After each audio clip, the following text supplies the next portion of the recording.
My name is Samuel and this is my quantitative assignment 1.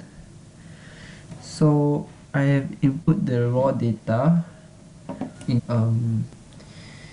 Kim Huat wants to find the regions north, south, east, west or central with the best air quality of the 5 months and the worst air quality. So I created a table with north, south, east and west and central and computed the average for each region. From this we found out that the best air quality would be in the east with a PSI of 28.549 and the worst would be in the west with a PSI of 34.481. And from there we move on to the next part where for the region identified with the worst air quality, compute the daily maximum. I did this pivot table using a pivot table where it computed the maximum PSI for each day, and from there I created a bar chart. In the report, according to the months, we can see that in June the PSI was the highest, where the PSI was at 227 and there was an ascending trend from the 11th of June to around the 18th of June.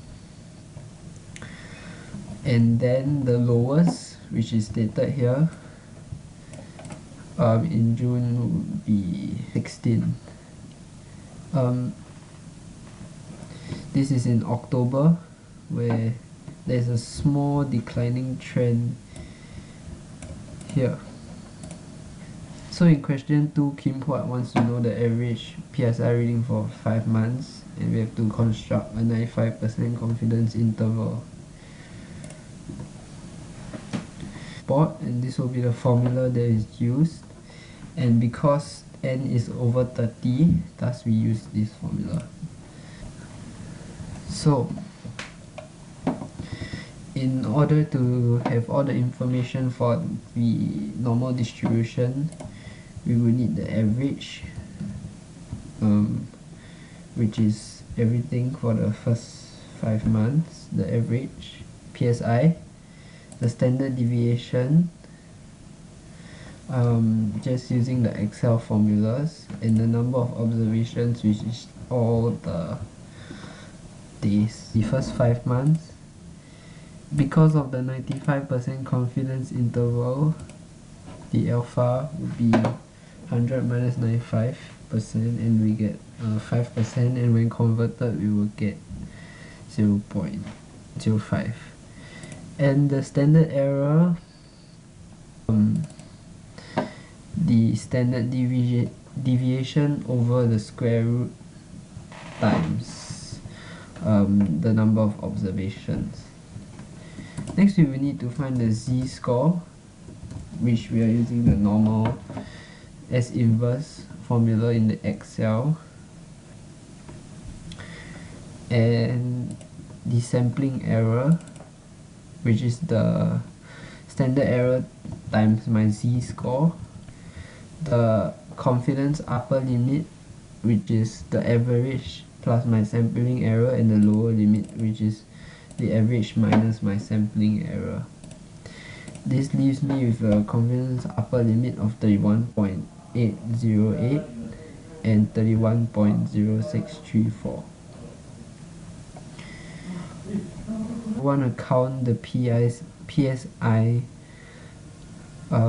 levels that is over 30 for all regions, which is in July and August compared to September and October. And then I found the average of all the PSI, and then after that I used the count if formulas to find those over 30, where I have created a table here for each region. I added up the sum of July and August and the sum of October and September. So, which is over 30. We now want to find if there is a significant difference in the proportion of bad air days in the two periods at 1% level of significance. We start with the null hypothesis and the alternate hypothesis, and then we go to the proportion, which is here, which we use the sum of July and August over the number of observations, 300, which is 310. How I got this would be to find all the days in the month of July and August. The next thing would be to find the next proportion, which is we use 84 over N2, which is the number of observations, which is the total number of days from October and September. So in the end I got 0.2754 as the second proportion too. The next thing we would like to do would be to find the level of significance, which is 0.01, and then from there we can use the formula here to find the test statistics and then the critical values. Since the test statistic is 0.6738399192 and is more than negative 2.5758 and less than 2.5758, it means that it lies between the critical values and there is insufficient evidence to reject the null hypothesis of 1% level of significance.